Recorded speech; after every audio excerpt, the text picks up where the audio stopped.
Now Abraham moved on from there into the region of the Negev and lived between Kadesh and Shur. For a while he stayed in Gerar, and there Abraham said of his wife Sarah, "She is my sister."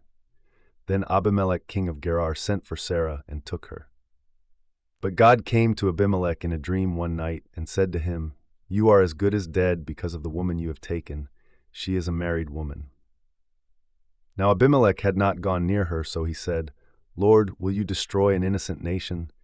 Did he not say to me, 'She is my sister,' and didn't she also say, 'He is my brother'? I have done this with a clear conscience and clean hands." Then God said to him in the dream, "Yes, I know you did this with a clear conscience, and so I have kept you from sinning against me. That is why I did not let you touch her. Now return the man's wife, for he is a prophet, and he will pray for you and you will live. But if you do not return her, you may be sure that you and all who belong to you will die."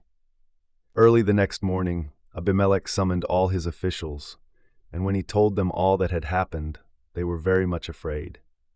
Then Abimelek called Abraham in and said, "What have you done to us?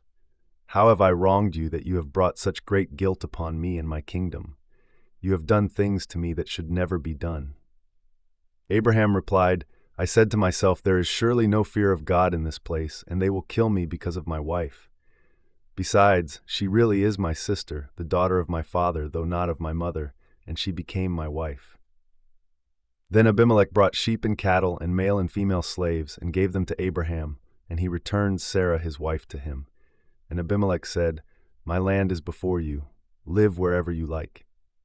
To Sarah he said, "I am giving your brother 1,000 shekels of silver. This is to cover the offense against you before all who are with you. You are completely vindicated."